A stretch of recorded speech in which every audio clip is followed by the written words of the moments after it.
I just took a trip over here. I had never been on the African continent. I took a trip to Ghana. I stayed an entire month.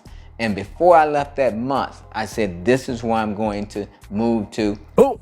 Welcome back to Authentic African. My name is Joe Hatagwa, and I am here in Ghana. And if you want to know why somebody would quit their six-figure job and move to Africa to build off-the-grid houses, then this is the video for you.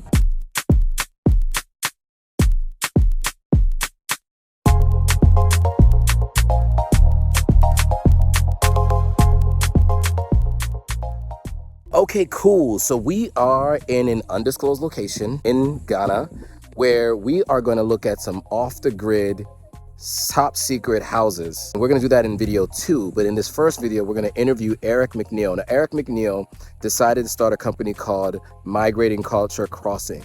And the idea of this business was to kind of help people move to the continent of Africa, invest in the continent of Africa, but without having to do all of the research required to understand what it takes to do it. So he's doing all the work for you. You can buy ready-made houses from him directly for affordable pricing. So without further ado, he's gonna tell us all about it. Let's get right into it. Boom! What's up, guys? Welcome back to my channel. My name is Joannis or Joe Hatagwa. I'm a Sierra Leonean American living in West Africa. I'm back in Ghana and I am here with the one and only Eric McNeal, the CEO of Migrating Culture Limited. Eric, first of all, thank you for doing this. Hey, Joe, thank you for coming. Absolutely, absolutely. So one of my subscribers about a year ago had mentioned to me, have you ever heard of eco-friendly living in Africa? And I'm like, I've heard of it. I don't know who's doing it. And they said to me, well, you should check out Migrating Culture Crossing because they're doing exactly that. So I went to the site. I actually went through your website and talked about it on a live. So it's funny that about 3 weeks ago, I think it was, about 3 weeks ago, you reached out, and I happened to be coming here already, but I was living in Sierra Leone, and it just so happened that we could work it out so that I could come out here and actually be here in person. Hey, that's a divine connection. I believe in it. Yeah, nothing happens by accident, right? Exactly. So you guys separately will see a tour of the grounds in this model house that we're in right now. But I wanted to give you guys a little bit of background on who Eric is and how this all came to be. So without further ado, let's get right into it. Hey, well, again, Joe, welcome to our humble abode in the bush, luxury in the bush, as we call it. And yeah, I'm glad we were able to connect. Absolutely, absolutely. So I like to start at the beginning, just to get you like your origin story. So where were you born and where were you raised? Oh, wow. So I was born and raised in a little country town called Mobile, Alabama. You heard of it? I heard of it, of course. So, but yeah, I was born and raised in Mobile, Alabama. And but before I moved here, I spent 20 years in Atlanta, Georgia before relocating here. You know, when I graduated high school, you know, barely graduated by the skin of my chinny chin chin. I just went off to the military, you know, within 2 or 3 weeks after graduating from high school. Spent 3 years in the military, mostly in Berlin, Germany. Got out the military. I went to school at Florida A&M University. And yep, all the way, you know, and even though they didn't want to let me in the university because they said my grades from high school was just so bad. They didn't want to let me in, so I had to go and plead and beg, and they let me in, and they, you know, you need to pay it forward, you know, that and they say, you know, hopefully you're not just here to get out the bad weather. And I end up graduating at the top of my class there. I had more job offers than anybody in my department, which was computer information systems. I was recruited by Microsoft in college, and they tried to recruit me before I even had a degree. And you know, which I interned with them, but I turned down the job offer. Yeah, so it just goes to show you that no matter how you start, it's about how you finish. Absolutely. And so my degree is in computer information systems. For most of my career, I owned a computer networking company where I design and implemented computer networks for some of the largest corporations and government institutions in the U.S. Wow, nice, nice. So I want to go back to the fact that you went to an HBCU, because I think that there's a common thread with many people who, like, so for myself, living on the continent, both my parents are from the continent, but many people who I meet who move here, who are diasporans, happen to have gone to HBCUs. Do you feel like that Pan-African education and having gone to an HBCU has any connection to you eventually moving to Ghana? Oh, absolutely, because I'd always studied African history. Even before I went to the HBCU, one of my brothers, who, I'm the youngest of 9 children, by the way. Okay. And one of my brothers, he's deceased now, but I remember he gave me a book called Before the Mayflower. It was the first time I just read something about African history that just opened my eyes to something new. And I had always had this yearning for African history. So throughout, even though my major was computer information systems, when I was in Tallahassee, Florida, going to school, I used to always spend time at a bookstore called Amun-Ra's bookstore. Still got most of the books I purchased from them. I used to sit hours and hours at a time reading these books from that store. Right. And so it prepared me. People ask me, well, did you think that, like a lot of black people think that, we were swinging on trees and they think Africa is nothing there? I said, not me, because, I had always studied African history, so I knew the real deal. So, now, even though I had never come, I was studying, so I knew about fufu. Okay. And so I was in Washington, D.C. one time, and I saw an African restaurant. And I said, man, I'm going to go in there and get me some fufu. I had never tasted fufu a day in my life. So I went in there like I knew, because I read about it. Fufu. Right. I was like, so I'm going to order that fufu. I want me some chicken. It's like, okay. So they bought my fufu, bought my chicken. I got my knife and fork. So I cut through the fufu. And, it's like, man, let me taste this fufu I done read so much about. I was like, man, it's the nastiest stuff I ever tasted in my life. They didn't tell me that I'm supposed to eat the fufu with like soup, and I'm supposed to swallow, So it can, so that's an example of how you can study something but really not know it. It wasn't until I got here that they told me, okay, you get your soup, put your fufu, and you swallow, don't chew. And so now I like fufu, but then I was like, and I couldn't understand why these people just looking at me like I was crazy. And you ate it with a fork and a knife. Hey! And just for those of you guys who are out there, I don't know if you know this, but S-P-O-O-N. You're supposed to use your fingers. That's something I learned. But S-P-O-O-N. See, so going back to your 20 years in Atlanta, what actually led to your first trip to Ghana? Wow, I was looking to leave the U.S.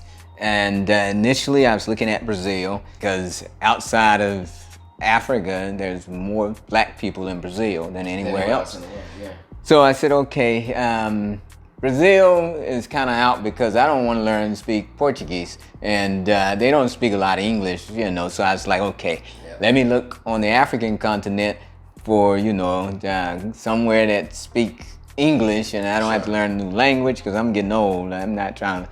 So, and the weather is good. So I chose Ghana because I started thinking that America is the next big empire that's going to fall, and since about 2012, 2013, I had been studying, and I was like, man, we're gonna get caught into this American bankruptcy, and it's gonna fall, and then, just like these other empires, we're gonna be stuck here, they're not gonna let you leave, and so I wanted to be self-sufficient.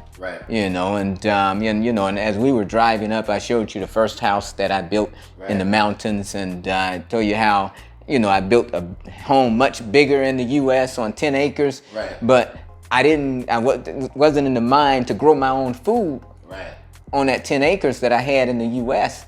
And so my mind shifted, my whole thought process shifted when I started thinking about living outside of the U.S. to self-sufficiency. I was like, I want to be self-sufficient. I don't care what happens to the global economy. I'm going to be okay because I want to grow my own food. I want to have my own solar. I want to have my own borehole. I want to have everything. So I'm just not worried about it. And this is what I was thinking. So I just took a trip over here. I had never been on the African continent. I took a trip to Ghana. I stayed an entire month. And before I left that month, I said, this is where I'm going to move to. I went back home, told my family, I'm moving. And this was like December 2015. I saw them for Christmas. And they said, you moving? And they thought I was crazy. And 2 months later, I had sold everything. I was on my way to Ghana. And that's been over 7 years ago, and in 7 years, I haven't even returned to the U.S. to visit. Not once. Not once. I've been here. I just hit the ground running. I had a plan. I was like, okay, get married, because I had always been a workaholic, my whole life workaholic. And so I just had a plan, get married, maybe have a children, build a home, boom, boom, So I just started working on the plan. Now I did get married, but I'm no longer married, now. But, built my house, found 5 acres, built a home. And I've been here ever since. So, That's an interesting story. I mean, I was on the continent for 2 years before I went back for the first time. I wasn't sure the next time I was going to be coming back, but wow, 7 years. 7 years. So you talked about the house that you had, and the house, when we were on the drive here, we talked about this a little bit. It was kind of developing where you are today, right? I could tell the seeds were being planted, so to speak, at that time, right? Exactly. You had a cattle herder nearby, so you can get fresh milk from him. You were in a place where I'm sure it was cool enough where you didn't really need to have AC, things like that. Right. But how did you get from that house, a couple miles that way, to how many acres? This 200 acres. To 200 acres. Yes. And building the Migrating Culture Crossing. How did you get to that, from that one house to this here? What was the story that got you? So basically, I never intended to be running a business here. I wanted to be I came to Ghana to really be like semi-retired. Okay. My builder, became my partner. I had always told him, okay, you can't make money building one house at a time here.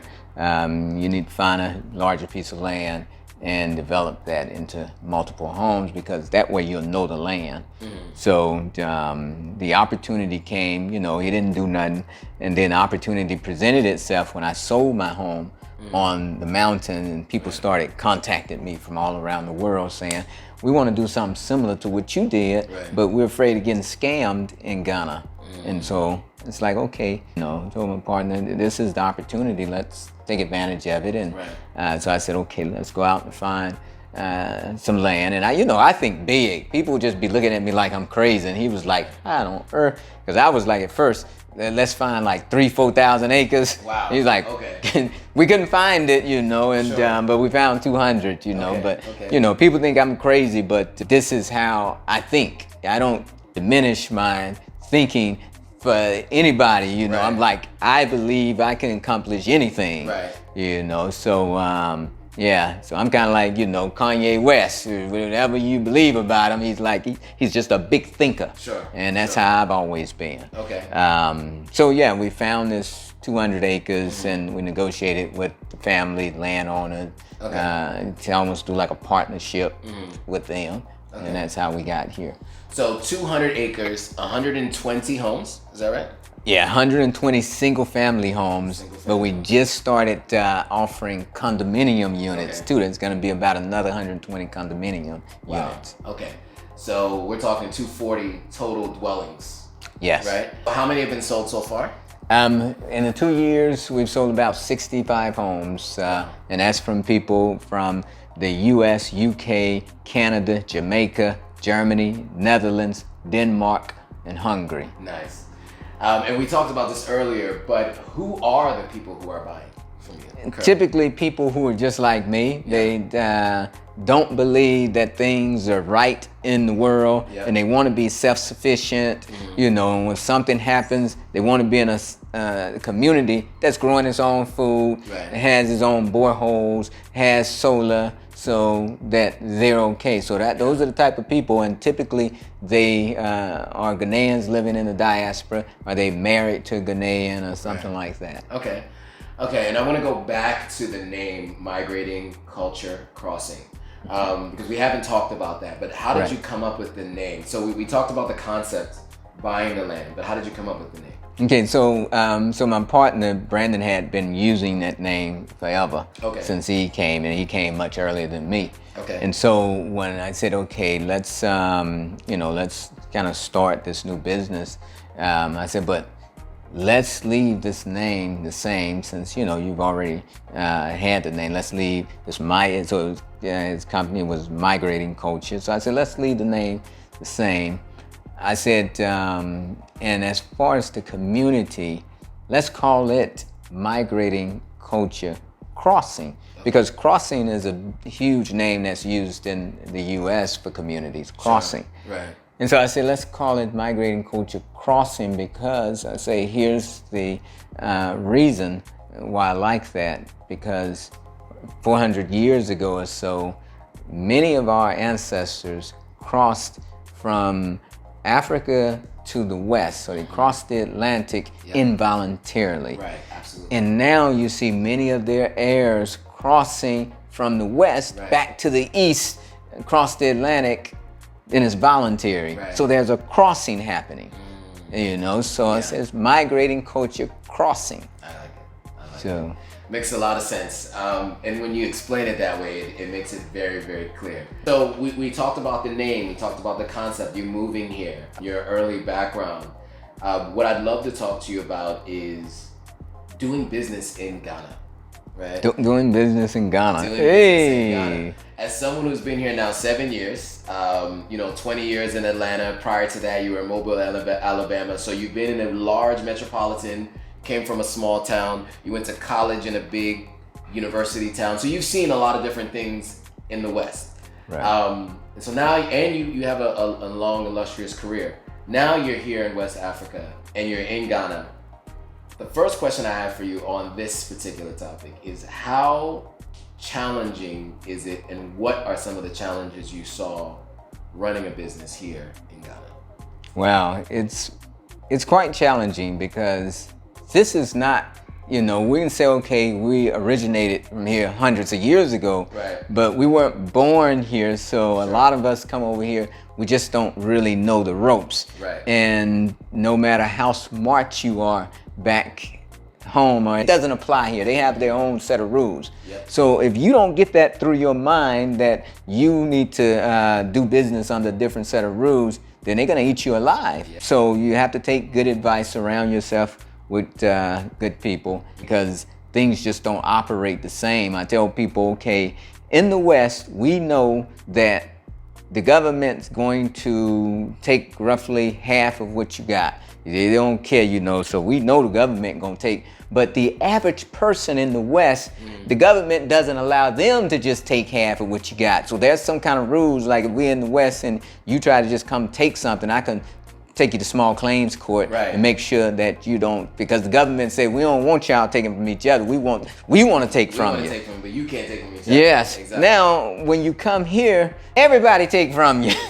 The government take from you. Your fellow man can take from you, because the infrastructure, they don't have the infrastructure in place for you to really take advantage of the court system. So it's difficult unless you got a lot of money. It's not even worth your while to go. So you find that everybody kind of takes from everybody, because they know that there's little consequences. So you just have to make sure you do good business beforehand. So we're in real estate. That means we go out and we find particular artisans and contractors to do business.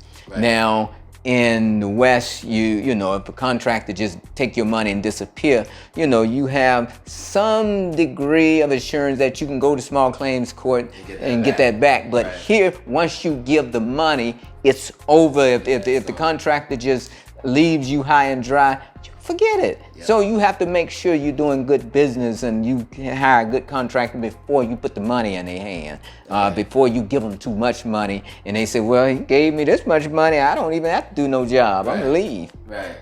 That's a good point. I mean, so, you know, I asked you some challenges. You also gave some really good advice, which was going to be my next question. So first, you said surround yourself with basically competent people that you can trust that can help you navigate the landscape, right? Yes. The second was ensure that you're doing good business up front, and so that you're ensuring that you're not getting fleeced or your money's not getting taken. Are there any other pieces of advice that you would give anybody who's planning to come here to build or to start a business? Well, I tell them the first thing you do is take care of your home, because unlike in the West, you know, you think you have to have this office building to do business. Right. Here you just do business in your home. Right. So I say come here, and before you dump a lot of money into a business, dump the money into your home, because your home is going to be your business, and from your home, that's where you generate your income. Right. You know, but now you don't have to worry about you coming here and say, I'm gonna put my last $100,000 in a business, and the business fails, and you haven't even purchased your home yet. Right. So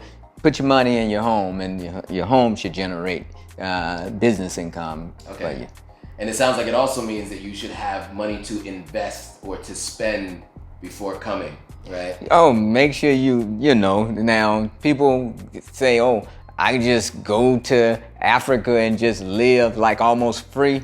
Don't believe the hype. You spend a lot of money, especially you go down in Accra and you try to live the same type of lifestyle you do in the West, and you gonna run back home, you know, crying, you know, asking the embassy to buy you a ticket, you know, and so if you live like a local, you can live relatively inexpensive here. Right. You know, you come out, you move out the city like I did, and you don't be trying to go to the malls and stuff. I never, you know, the only time I go to the mall is when I need to have a meeting with somebody. Right. But just being at the mall, that doesn't faze me. Yeah, you live this humble lifestyle, and you go out in the village, and that's the type of lifestyle you can live inexpensively. Okay, that's fair. So I asked you a little bit about what some of the challenges were. We talked a little bit about some of the advice that you would give. What do you love about what you're doing here and having this business here in Ghana? Oh, the opportunity to do it. Because, you know, I was born and raised in Mobile, Alabama. It was a college town. The community was called Hillsdale Heights. Okay. The college purchased most of all the homes in that community, and my sister used to work at the college, and she told me, you know, Eric, they're gonna sell Hillsdale. You know, the university don't really want to manage it anymore. Okay. So I went down there and approached the university because I wanted to buy it. Okay. I said, okay, I'm gonna buy it and redevelop it, and so she got me a meeting with the vice president, and Okay. I went down there with my proposal, and they looked at me like I was the ghost, you know, because this is all white people, and Mobile, Alabama. and so they're like, man, are you crazy? Right. Coming down here, this black guy. So, you know, it was about a 230 acre community. Okay. So needless to say, you know, they didn't believe that, you know, I could do something like that, and so it didn't go much further. But here I am now, and nobody sits there and look at you like you can't do it. So here I am, you know, we're developing 200-acre community from scratch. Right. And nobody's saying, no, you can't do it, you know. So it's all now based on you're married and not, you know, your skin color or anything. So you just have the opportunity to do things like that. You go in, you know, the MCE, which is Municipal Chief Executive, is like a mayor. It's appointed by the president. The MP is the member of parliament that's appointed by the people. I'm friends with both of them here, you know, so they are strong advocates of this, and, you know, and sitting with the MCE is like sitting with a congressperson in the United States. And how often can you get the opportunity to sit down with a congressperson? Get their phone number. Yeah. You know, them, but you're not so sitting down with them. this MP and the MCE have been strong advocates of our project. Right. If you need to get an audience with, let's say, the president or vice president of one of the major banks or businesses here, you can if you got something worthwhile to say. Right. But a lot of that is very difficult coming from the West for Absolutely. us. So, Yeah. but here you can get an audience with people if they believe that you have something worthwhile to offer. I also want to talk about the potential partnership and the growth that you have with the university that's nearby. Because you talked about, and I also want to talk about this in terms of the houses. I mean, we talked about this when we were doing part of the tour, but I want to talk about that here for those of you who didn't get a chance to see the tour or won't get a chance to see it. So 2 things. One, you talked to me about everything around the houses would be either medicinal or edible. So can we talk a little bit about that? So this is a fully self-sustaining community. We've talked about solar, but I also want to talk about food and medicinal uses. So can we talk a little bit about that and also the partnership with the university? Okay, yep. So my whole thought process when I moved to Ghana is that you can't be self-sufficient if you don't control your own food supply. Right. There's no way you can be self-sufficient. So you have to control your food supply. And so when we start thinking about Migrating Culture Crossing, I was like, okay, this sustainable community will have a 30-acre organic food forest. Okay. And we'll grow, you know, our own vegetables and fruits, and right here, and the people can either buy or they can participate and volunteer. So it's like a cooperative. Right. And all of the homes will be planted with an edible landscaping where everything growing around your home in your yard is either edible or medicinal. Okay. You know, so yeah, because we're not just selling homes here, we're selling a lifestyle. You know, so you know, we're just selling homes, you know, we probably won't sell any more than anybody else, but Right. we're selling a whole lifestyle that hey, you know, we want you to come here and be able to live, work, and play right here. You know, we have a commercial area that's being planned. The homeowners will have the first right of refusal for opening businesses in that commercial area. nice. Yeah, Okay. because we want it to be all sustainable, you know, type of development. So that is what our goal is. And as far as the university, it's the University of Environment and Sustainable Development. Now, when I first moved here, people told me that a university was going to be built, and this is when I was looking for land on the mountain. Sure. And I didn't really believe them. You know, I said, man, y'all tell me anything, you know, take advantage of me.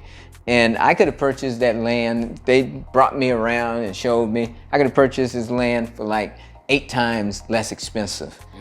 You know, but when I came back, you know, they started building that university, the land shot up, and I was like, you know, told my partner, we're gonna buy land as close to this university as possible. Right. Again, you know, he looking at me like I was crazy, like, you see how expensive this land? I was like, it doesn't matter. This is university, you know, land next to university. I know the value of that. Right. You know, people with money, they want to be next to a university or something. So we've had, you know, the vice chancellor who runs the university, his name is also Eric, a friend of mine. So he's been over here. He's a strong supporter in what we're doing. And basically, we talked about having his university students. Right. They're learning about sustainable development. Now they can come over here and practice it as well. Right. So that's the partnership, and also like potential exchange program with our university back in the U.S. Yeah.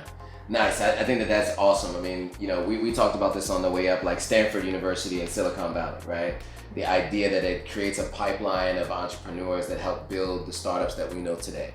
And Yes. you're right next to a university that is teaching sustainability, so that can be taught to other people, and then that can be exported, right? We talked about that as well. So people Exactly. can build similar communities in other places. Exactly. Which I think is huge. So you're not just helping people around here, but you're helping outsource that knowledge to other parts of the country or the world. Yeah. Yeah. So I think that's awesome.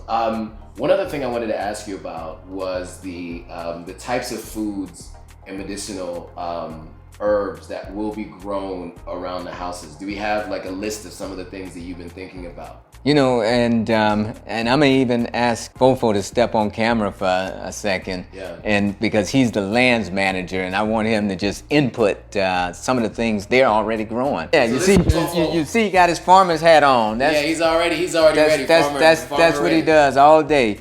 So, what are some of the things? Okay, actually, so for now we are looking at herbs, cereals, and fruits like berries and all Okay. that. We have about 50 plus varieties that we are growing already. We have some turmeric, we have turkey berry, we have strawberries, we have blackberry, we have avocado, we have most of the citrus already growing on the nursery field. Yeah, I see mango trees too. Yep, we already have some mangoes growing on the land when we purchased them, so we are just taking good care of them organically. Okay. Yeah.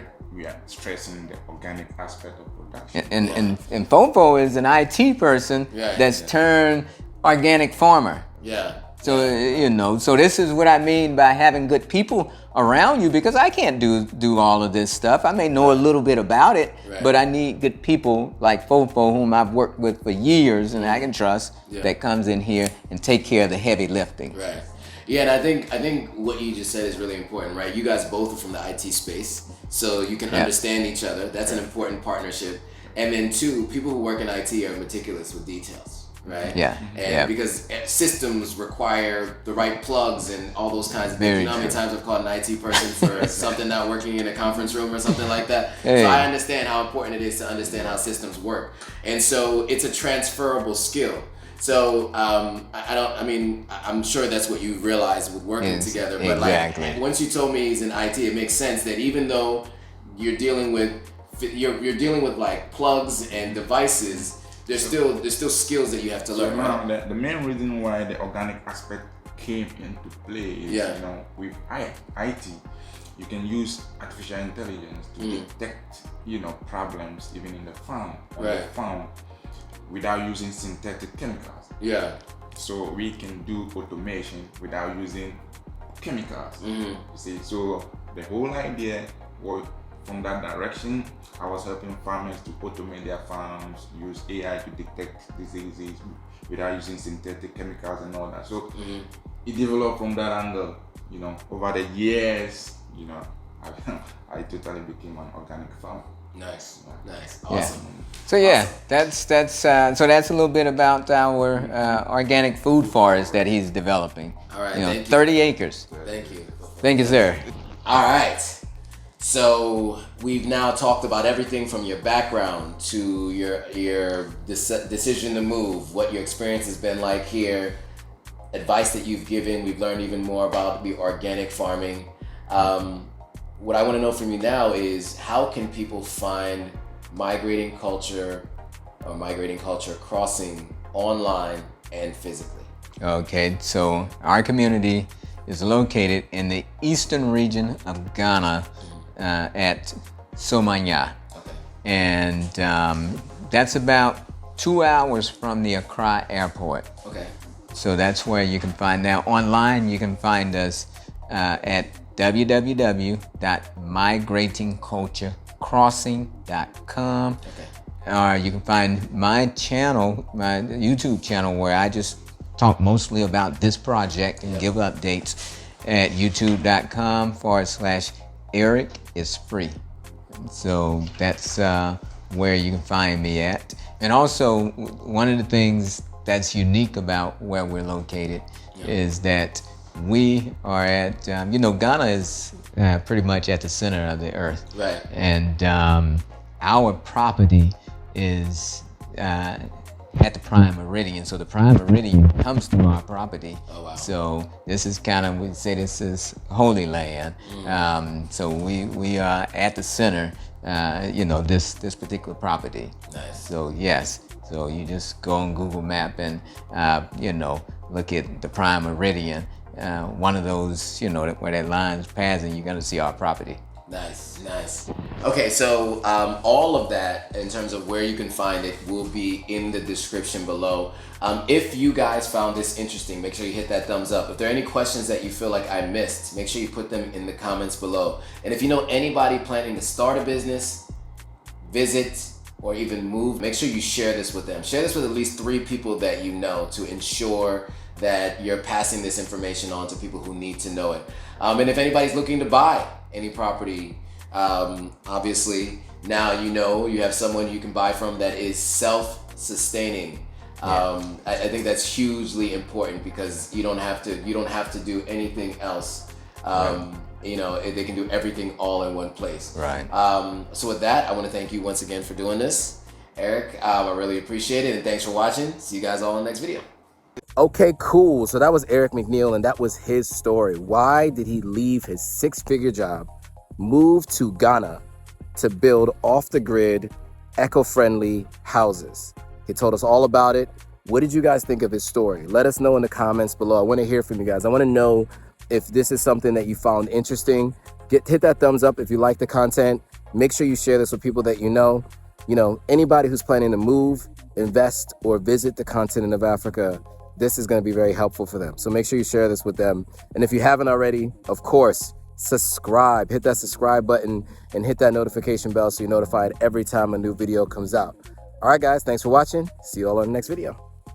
All right, guys, if you like this video, go ahead and hit that subscribe button, hit that notification bell, like, comment, and share it with your friends. All right, see you on the next video.